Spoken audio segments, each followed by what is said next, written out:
душе моя Господа, благословен єси, Господи. Благослови, душе моя Господа, і вся внутренняя моя, ім'я святое Его. Glory to Jesus Christ. Glory to Christ. Father Deacon Daniel, thank you for the kind invitation to come and be a part of this Congress. I'm thrilled and express the delight of the seminary that congresses of this sort take place, where those who are ordained to the diaconate in Christ, those who are being formed for the diaconate, their wives, others who are interested in formation and service in the church can gather and pray and energize one another. I'm very pleased always to have an opportunity to speak about, from my perspective personally, and certainly that of the seminary, about formation. And in this case, I was asked to speak about pre-ordination formation and ongoing formation, that which takes place after ordination. I will focus primarily on pre-ordination formation and give some attention as well to ongoing formation in all of our lives.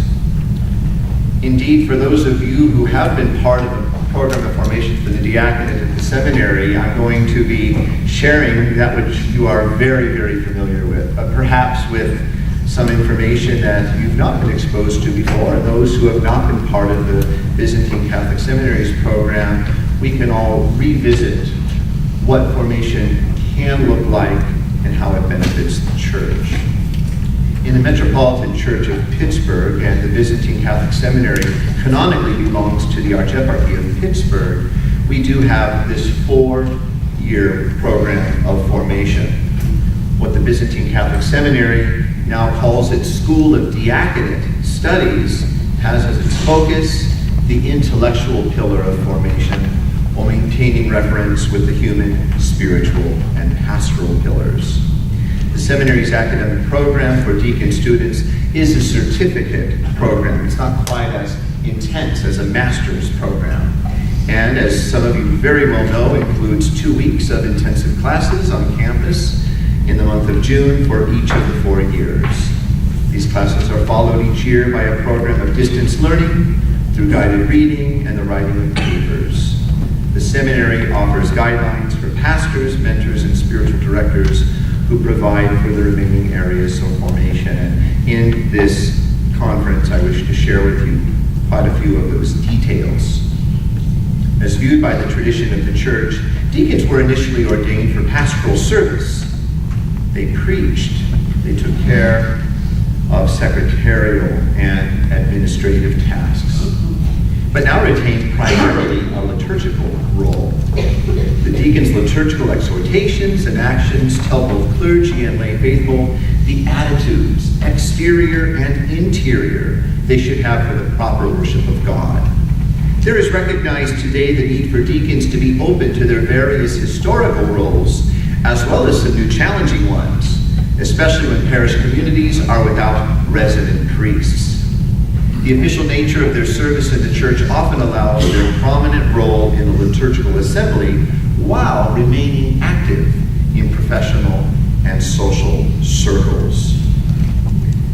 That movement of the deacon in and out of the sanctuary, from the lay faithful to the clergy, being that connected link, is an image of what can happen in society today, with those who are ordained being very involved in the lives of people of the world and leading them to the church, exhorting, showing an example of ministry and of holiness. With this vision of diaconate in mind, the Byzantine Catholic Seminary approaches diaconal formation from the perspective of what it is able to accomplish and what it sees as being necessarily directed by the local church. Firstly, the academic program associated with the Seminary's School of Diaconate Studies requires the attendance of the student for the diaconate at a formal program held at the seminary at the end of June, at the beginning of each of these 4 years of formation. Secondly, supplementary spiritual and ministerial programs need to be carried out in the diaconal student's own locale. Such requires the cooperation of the pastor, mentor, spiritual director, and the vocations director, or whomever the bishop has designated to oversee diaconal formation in his eparchy. The bishop expects each formator's candid input, except that of the spiritual directors who works in the internal forum, before calling a candidate to holy orders. The local program includes focus areas such as spiritual direction, mentoring, public and personal prayer, liturgical practicum, public speaking and preaching, catechesis and teaching, parish service, social service, recollection, and retreats, and of course, congresses of this sort. Let me look at those with you in detail. Spiritual direction is an essential part of the life of the Christian, and therefore of necessity for one called to the ministry of the diaconate. The spiritual father is a guide to the ultimate goal of union with God and is a friend on the journey. As a father, the spiritual guide is someone who can draw out his spiritual child's deepest potentiality, directing him toward growth in the life of God. Practically speaking, the spiritual director and directee should meet at least once a month. Strict confidentiality as to the content of the meetings is to be maintained by both the director and the directee. The content of the spiritual direction is not to be a factor in evaluation for orders, though the spiritual director should inform the vocations director if it be the case that a student is not meeting with him as required. In spiritual direction, a rule of prayer should be formulated. While the confidentiality of spiritual direction will always be maintained, a diaconal candidate should receive the blessing of his spiritual director to petition admission to holy orders. The permission is conveyed by the spiritual director directly to the candidate, who in turn should write his petition for holy orders in a spirit of obedience to his spiritual father. I need not take more than a couple of seconds for us to be able to see some of the pain that comes through abuse and through harm and even death that comes to the soul and sometimes even the body, through those who are admitted to holy orders, who are not in a place of health or who have even, sadly to say, malicious intent when it comes to those that they have been called to serve. It has been wondered by the church if ever some of this sickness, some of this maliciousness would ever surface in a relationship with the spiritual director. The spiritual director in the internal forum is limited from sharing any of these details with anyone else.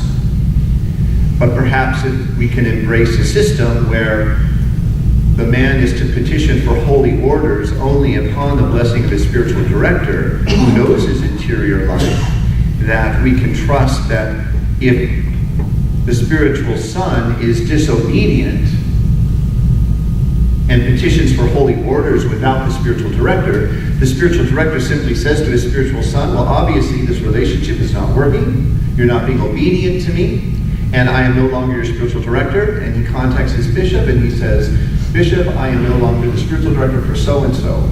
Well, that raises a red flag. The bishop can't, of course, receive any of the internal information, but there's a red flag that arises simply by the fact that this person is no longer the spiritual director. So this is often one of the difficulties in the church in formation in the internal and external forum, and we must, of course, respect the internal forum, but I think if there's this kind of relationship with the spiritual director and obedience that we can, perhaps in one small way, lead to a healthier church. Let's look at mentoring. A local mentor or mentors should be assigned with the approval of the bishop to oversee diaconal student formation during the course of the years between the academic sessions. The mentor is often an experienced deacon or the student's pastor. The mentor is a valuable part of the formation program, and the student should meet with his mentor on a regular basis. Let's look at some of the practical roles of the mentor. Provides guidance and assistance to the student in his ongoing human development and ministerial development, serving as an advisor, comforter, challenger, and friend. The mentor, together with the pastor, encourages his students in studies, liturgical life, and in his spiritual, human, and pastoral formation. The mentor helps the student to review and reassess his progress in the formation program. The mentor guides the student in liturgical practice as needed as he progresses through his formation, and especially as he approaches holy, minor, and major orders. The mentor gives an overview of parochial finances, real estate issues, insurance matters, evangelization skills, and managing parish leadership and staff. The mentor plays an essential role in the event that a student discontinues with formation or is not accepted for advancement. The mentor or spiritual father would be needed then to listen and to talk over possible negative feelings. Public and personal prayer. In addition to a personal rule of prayer, or as part of such a rule, the diaconal student should gradually develop regular practices of scripture reading and meditation, daily praying of Troparia and Kontakia, reading from the Synaxarion, praying the Psalter and the Jesus Prayer, and eventually pray major sections of either Vespers or Matins on a daily basis. The diaconal student should assist in the role of cantoring in the parish according to his ability. Note that skill in chanting is an important aspect of the deacon's liturgical role. The diaconal student should take a primary role in serving at parish liturgies in order to accustom himself to his future service in his role as deacon. The diaconal student should become familiar with the offices of Vespers and Matins, preferably these offices as celebrated in community according to the parish schedules. The diaconal student is to take an active role in the parish in the observance of the Great Fast, the annual program of renewal for all Christians. The difficulty of integrating this active life of prayer with family responsibility, for example, work schedules of the husband and wife, family time, dealing with family struggles, attention to the needs of the children, is clearly recognized. Particular problems may be discussed with the mentor or spiritual director. It is of essential importance that the future deacon be supported by his wife and family in his ministry. Liturgical practicum. The primary role of the deacon is service at the Divine Liturgy and other parochial liturgical services. An important component of diaconal formation, therefore, is the acquisition of a practical skill in church ritual, the liturgy. The summer program at the seminary includes 3 courses on liturgical practice. In years 3 and 4, I have great joy teaching those courses at the seminary for our deacon students. But these must be supplemented by ongoing field training in the celebration of the liturgy. Such training is to be arranged by the mentor and should include a review of all services anticipated in the student's future ministry. Special voice lessons should be recommended when needed. Some exposure to the Diaconal should be included in such training. Public speaking and preaching. One of the most important roles of the deacon will involve public speaking, often in homilies, religious education, and certainly evangelization. Therefore, following the student's introduction to homiletics, the student should give a few reflections in church. The diaconal student should be given a workshop in proclaiming the gospel as a preparation for these reflections, focusing on pace, cadence, diction. Any practicum given for this at the Seminary School of Diaconate Studies should be supplemented by individual work with the mentor. The diaconal student should proclaim the apostolic reading frequently at the Divine Liturgy. Catechesis and teaching. The diaconal student is to attend adult education or enrichment sessions made available in the parish or in the region. The diaconal student may teach catechism in the parish. It should not be required that he serve as a full-time catechist, but he should accept opportunities to assist in the catechetical program. If there is a program of adult education, he should present at least 1 session per year under the supervision of the pastor or a trained catechist designated by the pastor. Parish service. Administration and maintenance of parish property and finances is also an important component of the deacon's ministry. Deacons will participate in the administration of the parish under the direction of a pastor and according to their abilities. Any formal guidance in this should be supplemented by on-site training, including attendance at parish advisory council meetings, either as a member or as an observer. Social service. The second priority for the deacon after liturgy is social service to the church. Indeed, the diaconate in Christ must be a living icon of Christ the servant, the charitable activity of his bride. Our Lord gave this as the basis for judgment. Inherit the kingdom prepared for you from the beginning of the world. For I was hungry, and you gave me food. I was thirsty, and you gave me drink. A stranger, and you welcomed me. Naked, and you clothed me. Ill, and you cared for me. In prison, and you visited me. These duties belong to all Christians, but the deacon will be performing them as part of his office, and he will represent the church officially. Therefore, he must attain a certain professional standard in his relationship with the sick and the infirm, the dying, the abused, the poor, the imprisoned, the oppressed, or those suffering in any way. Thus, in the period of training, official visitation should be done under supervision. He should be accompanied by the pastor, even after a deacon is ordained. An initial visit to those in need, to the sick, the homebound, whoever might be in need, should always be made with the pastor. Recollection and retreats.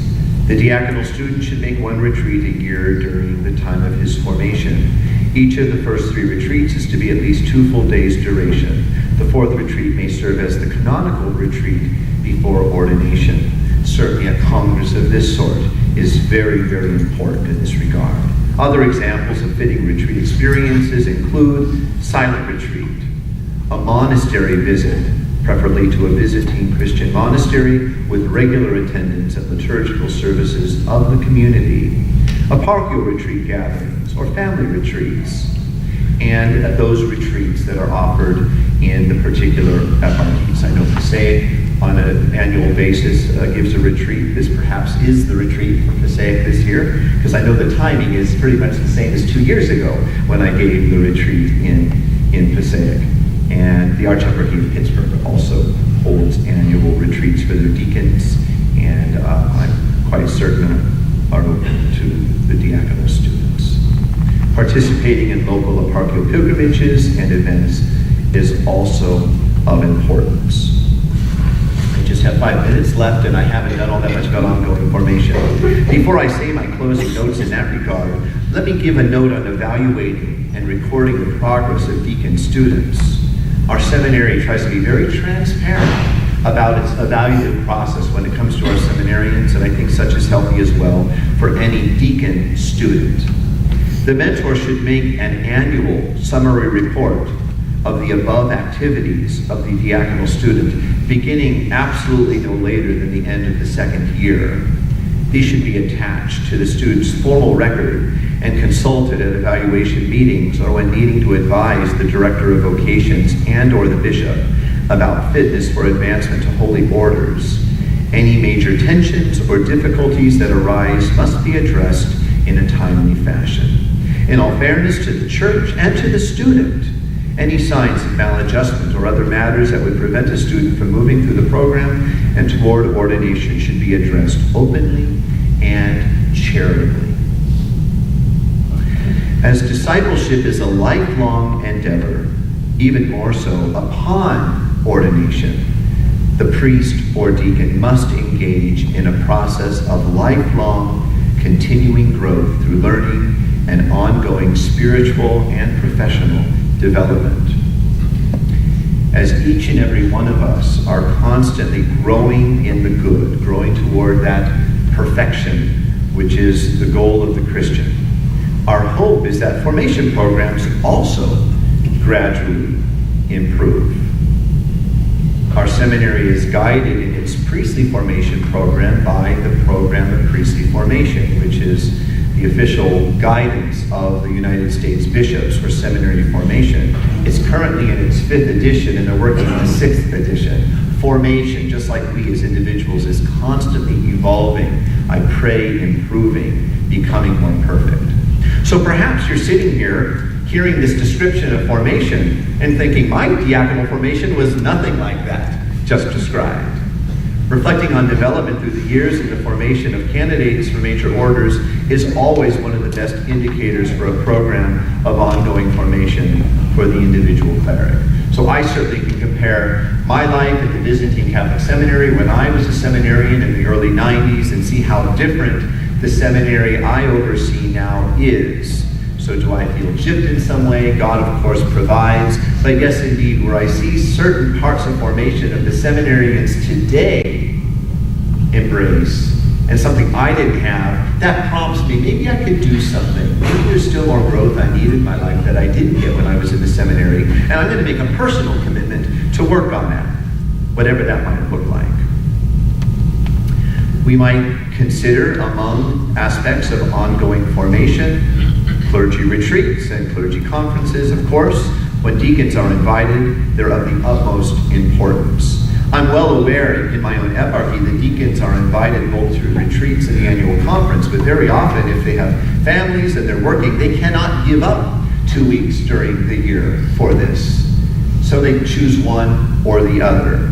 But I'm sure the bishop is thrilled to see them at least one of the events during the year to which they are invited. Perhaps quarterly meetings of deacons in particular locales could be organized to discuss topics of mutual interest, liturgical rubrics, preaching, challenges in ministry, etc.